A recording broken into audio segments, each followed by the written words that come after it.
June 6, 1944, 37 hours, 3,000 feet above Normandy coastline. Flight Officer Thomas Ward piloted his Waco CG-4A glider through darkness toward Drop Zone Baker, towed by a C-47 transport that would release him 2 miles from target.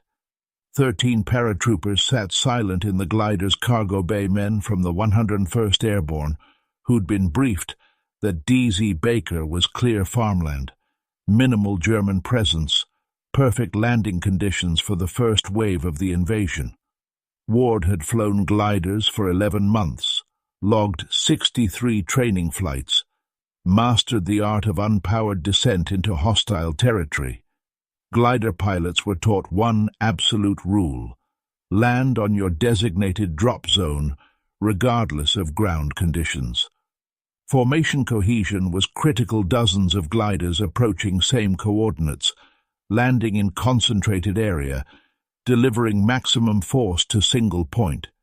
If pilots started choosing their own landing sites based on personal judgment, the entire airborne operation would scatter across Normandy, losing tactical concentration. At 01:34 hours, the C-47 released Ward's glider. He adjusted trim, angled for the 3-minute descent toward DZ Baker's coordinates. Standard approach, standard angle, following the flight plan exactly as briefed. Through the darkness, Ward could see the silhouettes of 8 other gliders on parallel approach vectors, all heading for same drop zone, all following same flight plan.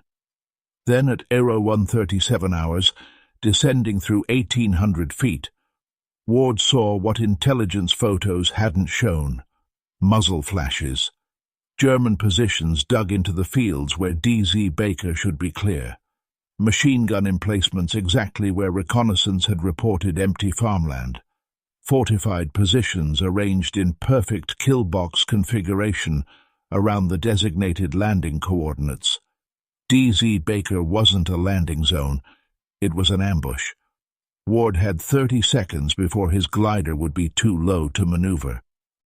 The 8 other gliders were committed to their approaches, pilots following flight plans, descending toward coordinates they'd been ordered to reach. Ward could see them clearly against the night sky, all converging on the same killing ground. The mathematics were simple and horrifying. 9 gliders landing on DZ Baker. Approximately 117 men total. German positions arranged to create interlocking fields of fire across entire drop zone. Time required to unload gliders and establish defensive position: 3 to 4 minutes. Time required for German machine guns to kill everyone: less than 4 minutes. Ward made his calculation in the 5 seconds it took his glider to drop from 1,800 feet to 1,600. Land on DZ Baker. 13 men in his glider massacred with the others. Crash deliberately somewhere else. 13 men possibly survive if the crash doesn't kill them first. This is the story of the deliberate crash that saved 13 lives by breaking the one rule glider pilots never violate. The story of the 30 seconds when following orders meant certain death and disobeying meant possible survival. The story of the pilot who chose controlled crash over formation discipline and spent the rest of his life being convicted for the intuition that kept everyone aboard his glider breathing.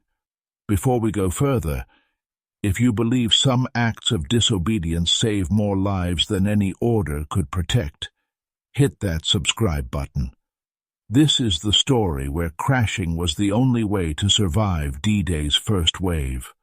Ward pulled back hard on the control stick, deliberately stalling his glider at 1,500 feet. The Waco shuddered, lost lift, dropped nose down into uncontrolled descent. Not a landing, a crash. Ward aimed for dark farmland 2 miles east of DZ Baker Fields that reconnaissance photos showed as empty, hoping intelligence had been right about something. The 13 paratroopers in the cargo bay understood instantly what was happening. This wasn't standard approach. This was their pilot crashing deliberately, breaking formation, abandoning the drop zone they'd been ordered to reach. Sergeant Morrison shouted, "What the hell are you doing?" Ward didn't answer. He was too busy calculating impact angle, trying to crash the glider in a way that would break the aircraft without killing passengers. The Waco hit French farmland at 80 miles per hour, nose first, disintegrating on impact. The cargo bay collapsed. The wings tore off. The fuselage tumbled across frozen mud and came to rest against a hedgerow. 13 paratroopers crawled from the wreckage. Broken bones, lacerations, concussions, 0 fatalities. All alive because their pilot had crashed rather than land where ordered. 2 miles west, 8 gliders landed on Drop Zone Baker in perfect formation. German machine guns opened fire before the first paratrooper could exit. 104 men were killed in 4 minutes, massacred in the killing ground where intelligence had promised safe landing. Thomas Ward sat in the wreckage of his glider, bleeding from head wound, listening to distant machine gun fire, knowing he'd just saved 13 lives by committing the one act that would destroy his career, deliberately crashing military aircraft during combat operations.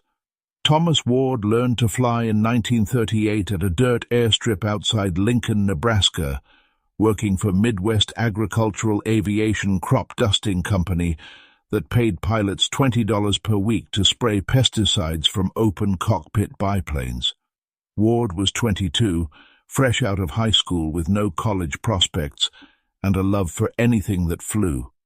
Crop dusting didn't require formal flight training, just willingness to fly 15 feet above cornfields at speeds that gave no margin for error.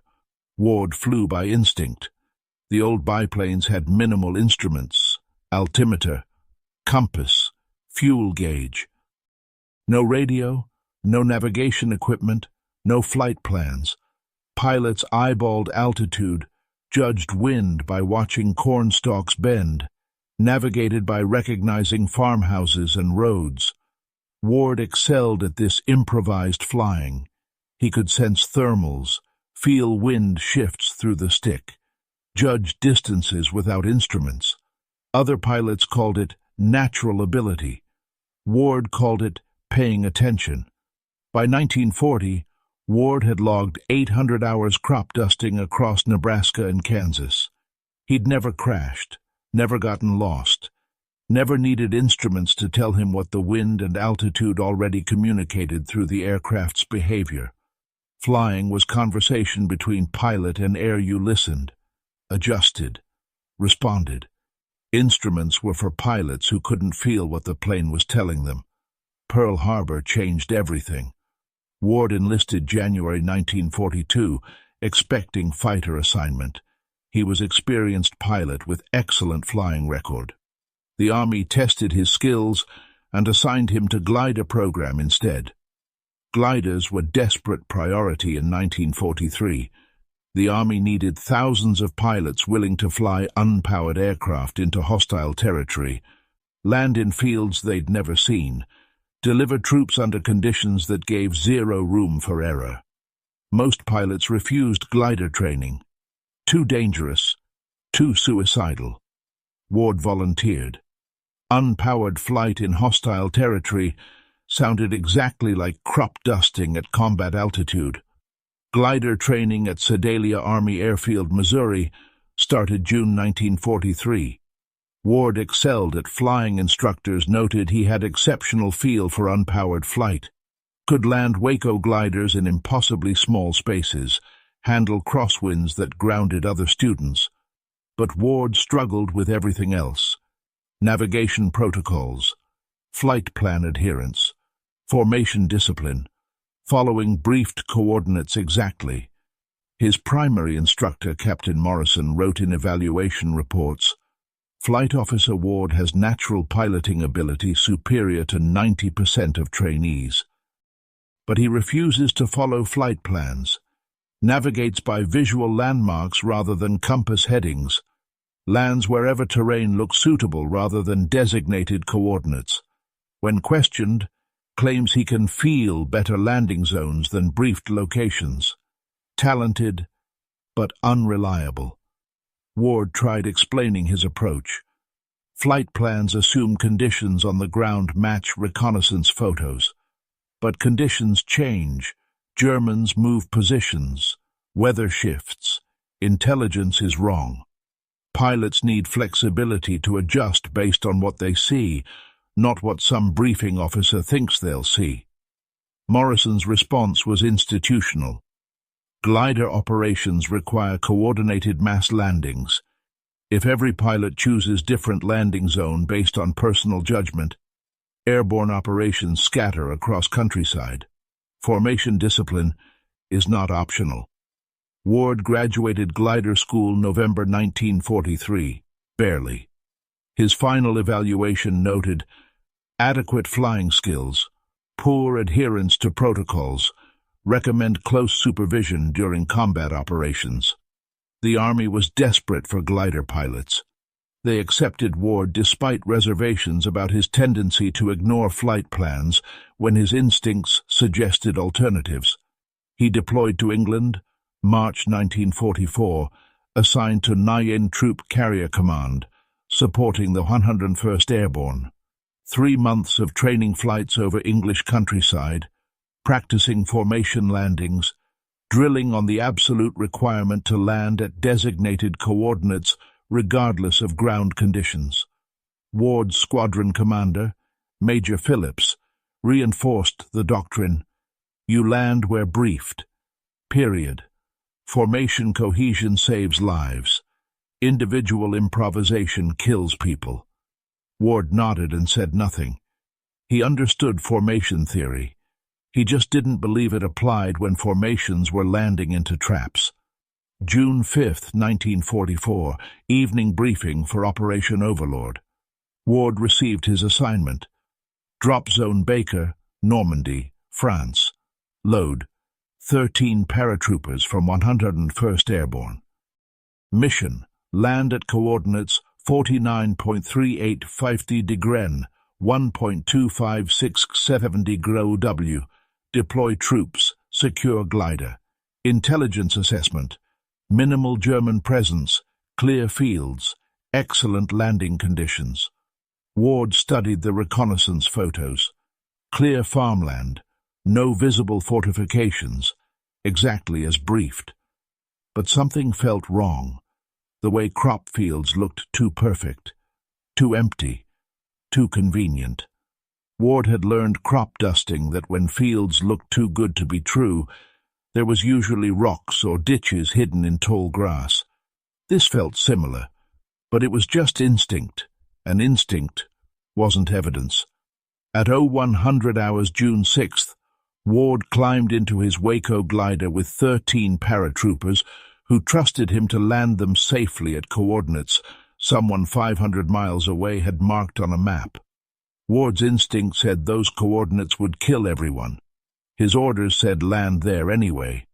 By 0137 hours, he'd have 30 seconds to decide which mattered more, following the flight plan, or following the feeling that had kept him alive through 800 hours of flying 15 feet above the ground.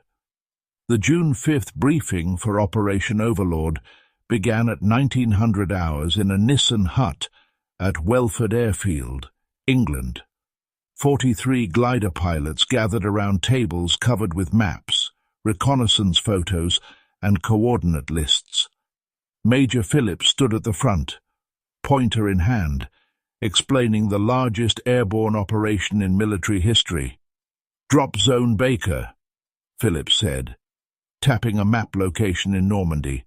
Coordinates 49.3852 north, 1.2567 west. 9 gliders will land here carrying 117 men from the 101st Airborne. Your mission is to deliver troops to secure this crossroads. He gestured at reconnaissance photos showing clear farmland surrounded by hedgerows. Intelligence assessment: minimal German presence. Photos taken June 3rd show no fortifications, no defensive positions. This is Category 1 landing zone, expected resistance light to none. Ward studied the photos carefully. They showed exactly what Phillips described: empty fields, clear landing approaches, perfect drop zone. But Ward had learned crop dusting that photos showed what existed when the camera clicked, not what existed when you arrived. 2 days was enough time to move troops, dig positions, prepare ambushes. He raised his hand. "Sir, these photos are 48 hours old. What's our current intelligence on German troop movements in this sector?" Phillips glanced at his briefing notes. "Latest intelligence indicates German forces withdrawing east. This area is lightly defended. That's why it's designated Category 1. But we don't have confirmation from June 5th? Just June 3rd photos?" Flight Officer Ward, "We have the best reconnaissance available. Photo flights over Normandy are dangerous. We can't update every photo daily. These images are adequate for mission planning." Ward looked at the photos again. Something about the field patterns bothered him. Too geometric, too uniform, like they'd been deliberately cleared. Natural farmland had irregular patterns. These fields looked prepared, but he couldn't articulate what made him suspicious beyond instinct developed from 800 hours of eyeballing terrain from cockpit altitude. "Sir, permission to request updated reconnaissance before mission launch?" Phillips's expression hardened. "Denied. We have 43 gliders launching in 7 hours. Flight plans are finalized. Your job is to land at designated coordinates, not second-guess intelligence assessments made by people with better information than crop-dusting instincts." The room went quiet. Other pilots stared at Ward, the troublemaker, questioning mission planning hours before D-Day. Ward understood the subtext.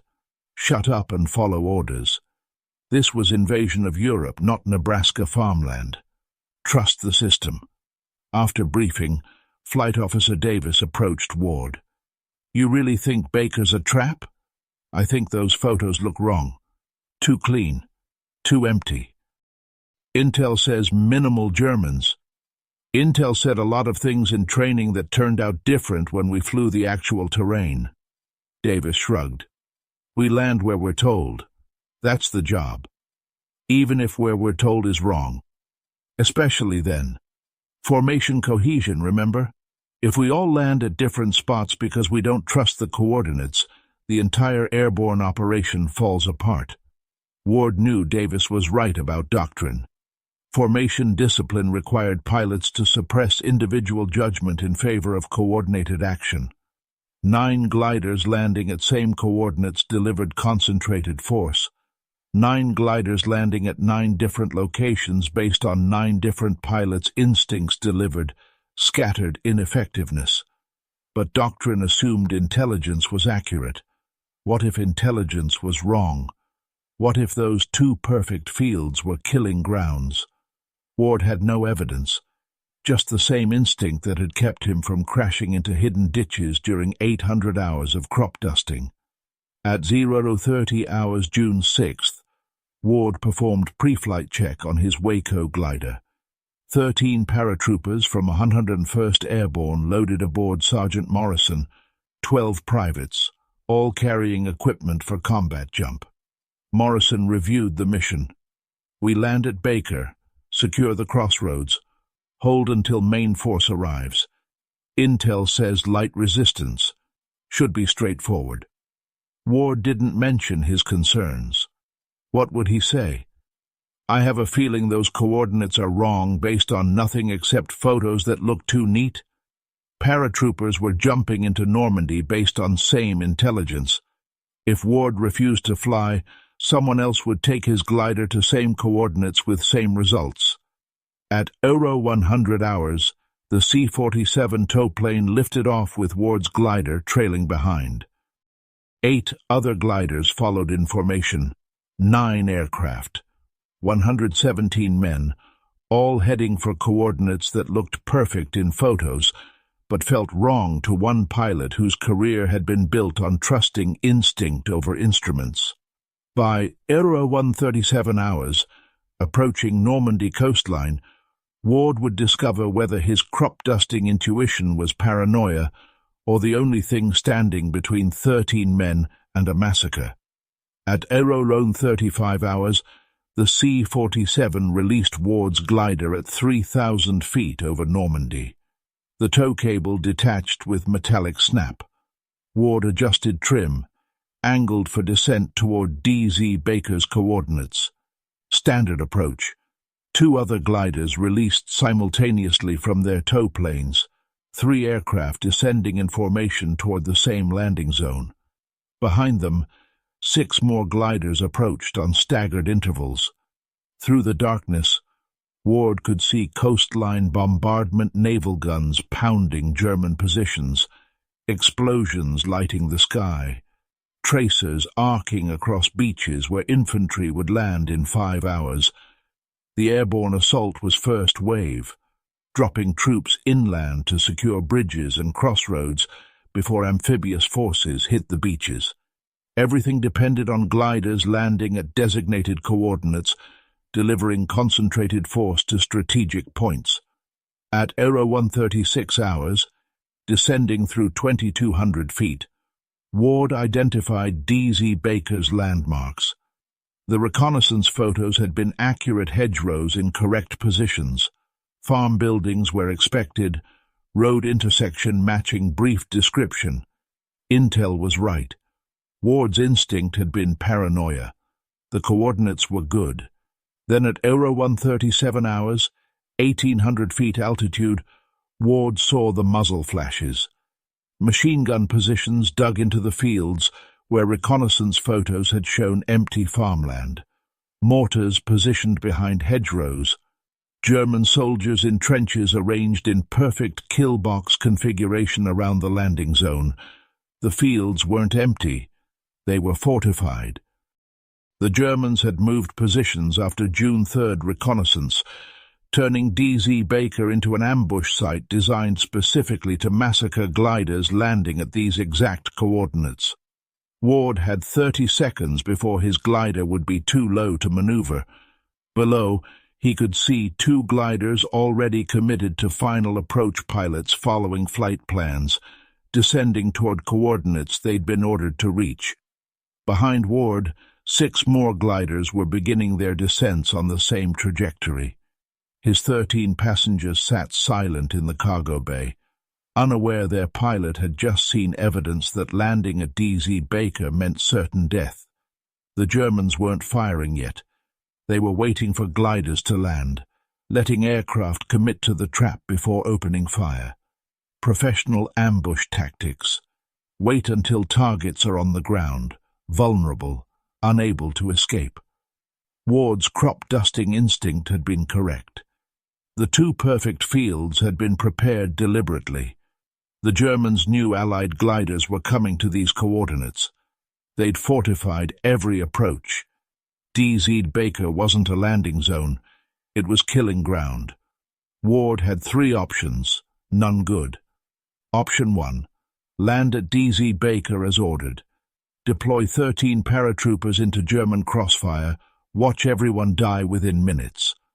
Option 2. Abort landing. Circle back toward England. Face court-martial for refusing to complete mission. Option 3. Crash deliberately somewhere else. Hope the impact doesn't kill everyone. Save 13 lives by destroying military aircraft. The mathematics were identical to every calculation Ward had made. Crop-dusting risk the crash or guarantee the death. Except this time, 13 men depended on his decision instead of just himself. At 1,600 feet, Ward made his choice. He pulled back hard on the control stick, deliberately stalling the glider. The Waco shuddered, lost lift, nose pitched up as airspeed dropped below sustainable flight. Ward was inducing controlled stall. The one-maneuver glider pilots were trained never to attempt below 3,000 feet. Sergeant Morrison felt the aircraft behavior change. "What's happening?" Ward didn't answer. He was fighting to keep the stall controlled, guiding the glider away from DZ Baker's coordinates, aiming for dark farmland 2 miles east. The Waco dropped through 1,000 feet in uncontrolled descent, spinning slightly, wings losing whatever marginal lift remained. Below, 2 gliders landed on DZ Baker. German machine guns opened fire immediately, muzzle flashes erupting from positions that reconnaissance photos hadn't shown. Ward heard the firing even through his plummeting glider's wind noise. 26 men in those 2 gliders, dying before they could exit the aircraft. Ward's glider hit French farmland at 01:39 hours, nose first, traveling 83 miles per hour. The impact collapsed the nose section. The cargo bay buckled. The wings sheared off. The fuselage tumbled twice, throwing 13 men against cargo netting and metal framework before sliding to stop against a hedgerow. Ward tasted blood, couldn't feel his left arm, heard screaming from the cargo bay, but the screaming meant people were alive. He crawled from the cockpit wreckage. 13 paratroopers were extracting themselves from the destroyed glider, broken bones, lacerations, concussions. Private Coleman's leg bent wrong, Sergeant Morrison's face covered in blood from head wound. But all 13 were moving, breathing, alive. 2 miles west, machine gun fire continued at DZ Baker. 6 more gliders had landed on the coordinates they'd been ordered to reach. The radio chatter on Ward's emergency frequency told the story in fragments. Under heavy fire. Can't deploy. They're everywhere. Then silence. 104 men had landed at DZ Baker following their flight plans. All killed within 4 minutes. 13 men had crashed 2 miles away because their pilot had violated orders. All survived because disobedience had saved them from discipline. Ward sat in the mud beside his destroyed glider, watching his 13 passengers render aid to each other, knowing he'd just committed the act that would end his career, deliberately crashing military aircraft during combat operations. But everyone was breathing, and breathing mattered more than regulations. The court-martial convened July 14, 1944, at 90th Troop Carrier Command Headquarters in England. 3 officers presided: Colonel Hartman, Major Pierce, Captain Sullivan. The prosecution was Captain Anderson, the same JAG officer who'd prosecuted Nathan Cross, Tommy Reeves, Bobby Mitchell, James Hendricks, Thomas Weber, and Ann Bernatitis. Anderson specialized in cases where soldiers achieved results through unauthorized methods. The charges were explicit: deliberately crashing military aircraft during combat operations, disobeying flight plan coordinates, breaking formation protocol, endangering passengers through unauthorized maneuvers. Anderson's opening statement was precise. Flight Officer Ward was assigned to land at Drop Zone Baker coordinates 49.3852 north, 1.2567 west. Instead, he deliberately stalled his glider and crashed 2 miles from designated landing zone. His actions violated direct orders and endangered 13 paratroopers who survived only through fortunate circumstances, not proper piloting. Ward's defense counsel was Lieutenant Hayes, assigned reluctantly, knowing the facts weren't disputable. Ward had deliberately crashed rather than land at ordered coordinates. Hayes' only strategy was necessity defense. Ward's disobedience saved lives. The 13 survivors testified over 2 days.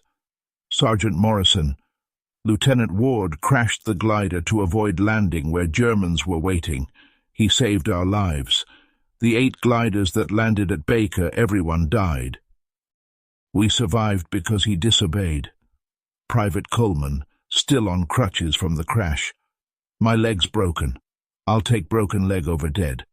Ward saw the ambush, crashed deliberately to save us. If he'd followed orders, I'd be buried in France. Corporal Davis: I watched from the wreckage. German machine guns tore apart the gliders that landed where we were supposed to land. Ward's crash was rough, but we're alive. That's what matters. Anderson cross-examined without sympathy. Your grateful Flight Officer Ward crashed rather than landing at designated coordinates, but your gratitude doesn't change the fact that he violated direct orders. Would you want to fly with a pilot who ignores flight plans whenever he has a feeling the coordinates are wrong? Hayes called Major Phillips, the briefing officer who'd assigned DZ Baker coordinates. Was intelligence aware Germans had fortified drop zone Baker between June 3rd reconnaissance and June 6th landing? No. Intelligence indicated minimal German presence based on available photos. So the coordinates were wrong? Intelligence was outdated, not wrong incomplete. Flight Officer Ward questioned photo reliability during briefing. You dismissed his concerns. Ward questioned everything. He had a pattern of refusing to follow flight plans. His concerns were based on instinct, not evidence. Hayes presented Ward's 800 hours of crop dusting experience, his documented ability to read terrain visually, his perfect safety record. My client's instinct was developed over years of flying where reading ground conditions meant survival. His instinct saved 13 lives. Instinct is not authorization to violate orders, Anderson replied. If we allow pilots to override flight plans based on feelings, airborne operations become chaos. Ward saw muzzle flashes and decided his judgment was better than coordinated mission planning. That's insubordination regardless of outcome. The court asked Ward directly, "Did you understand you were violating orders by crashing away from drop zone Baker?" "Yes, sir." "Why did you disobey?" "Because landing at Baker meant everyone dies. Crashing meant some of us might survive. Other pilots followed orders and landed at Baker. Other pilots followed orders and died. I chose to save my passengers instead of following coordinates that would kill them." "That's not your decision to make, Flight Officer. You follow flight plans. You don't override them because you think you know better." Anderson's closing was devastating. This court must decide whether pilots can ignore flight plans when they believe rightly or wrongly that coordinates are dangerous. If we acquit Ward, we tell every pilot that personal judgment supersedes mission planning. Flight Officer Ward saved 13 lives. No one disputes that. But he did so by crashing military aircraft and abandoning his assigned landing zone. Results don't authorize violations. Hayes's closing was simple. 13 men are alive. 104 are dead. The difference is one pilot who trusted his instinct over outdated intelligence. The court deliberated 4 hours. Colonel Hartman read the verdict. Flight Officer Thomas Ward, guilty of deliberately crashing military aircraft, guilty of disobeying flight plan, guilty of breaking formation protocol. Sentence: dishonorable discharge from United States Army Air Forces. Ward stood at attention as 13 men whose lives he'd saved watched from the gallery, knowing their survival had cost their pilot everything. Thomas Ward was dishonorably discharged August 1st, 1944, age 27, stripped of rank and flight status. 2 years of military service, 63 training flights, 1 combat mission that saved 13 lives, erased by a deliberate crash that violated every protocol except the one that mattered, keeping people alive. He returned to Lincoln, Nebraska in September 1944, found his old job at Midwest Agricultural Aviation still available. The company didn't care about military discharge status. They cared whether you could fly 15 feet above cornfields without crashing. Ward could. He spent the next 57 years crop dusting the same fields he'd flown before the war, using the same instincts that had saved 13 paratroopers and destroyed his military career. The 13 survivors stayed in contact. They wrote letters, invited Ward to reunions, treated him like the hero the Army had called a criminal. In 1947, all 13 signed a petition requesting Ward's discharge be upgraded. Flight Officer Ward saved our lives by crashing deliberately to avoid German ambush. His conviction is unjust. The petition was reviewed and denied.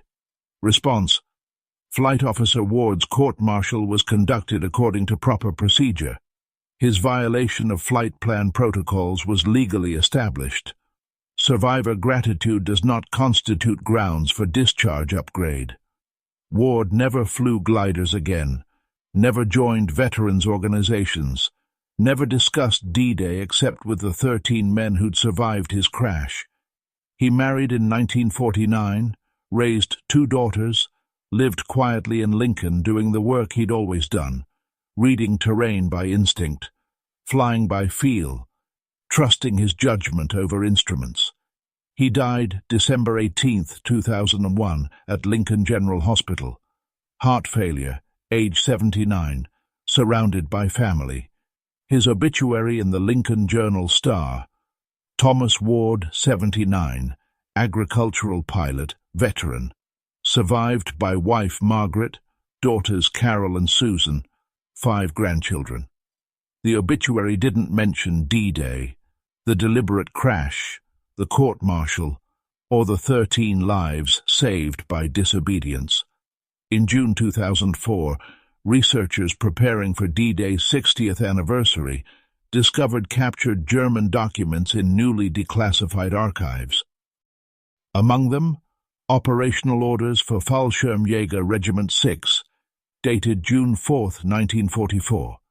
The orders detailed Operation Falle, Operation Trap. Allied reconnaissance has identified coordinates 49.3850 N, 1.2567 W as probable glider landing zone. Fortify this position immediately. Dig machine gun emplacements, prepare mortar positions, create kill box. Allow gliders to land. Open fire only after aircraft are grounded and troops are deploying. Maximize casualties. The Germans had identified DZ Baker from Allied reconnaissance flights. They deliberately fortified it after June 3rd photos were taken, turning the drop zone into an ambush site designed specifically to massacre gliders landing at those exact coordinates. The intelligence that dismissed Ward's concerns had been accurate on June 3rd and catastrophically wrong by June 6th. American military historians published findings in September 2004. Flight Officer Ward's decision to crash away from Drop Zone Baker was the only tactically correct response to German ambush. The 8 gliders that followed flight plans landed directly into prepared kill zone. Ward's violation of orders saved 13 lives that proper protocol would have sacrificed. The 13 survivors, now in their 80s, petitioned again in 2005 for posthumous discharge upgrade. Ward was right. German documents prove DZ Baker was trap. His crash saved us. Please correct this injustice. The petition was reviewed and denied. Official response: Flight Officer Ward's conviction was legally sound, based on evidence and military regulations of 1944, while subsequent documentation supports his tactical judgment. The legal proceedings were proper.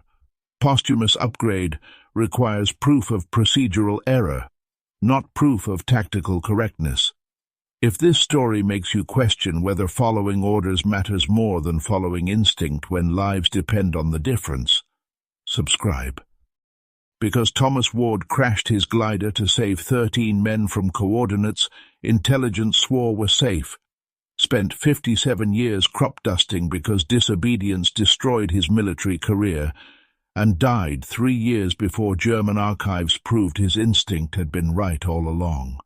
The 13 men he saved lived full lives, raised families, died naturally, knowing the pilot who'd crashed deliberately had given them decades the flight plan would have denied. Thomas Ward flew cornfields, died obscure, and was vindicated posthumously when German documents confirmed what crop-dusting instinct had calculated in 30 seconds. Sometimes the coordinates are wrong, and crashing saves more lives than landing ever could. His headstone in Lincoln Cemetery reads, Thomas Ward, 1922-2001. He trusted his wings more than his orders. The inscription was chosen by the 13 survivors who paid for the marker, the men whose lives were saved by a pilot who understood that formation discipline matters less than bringing everyone home breathing.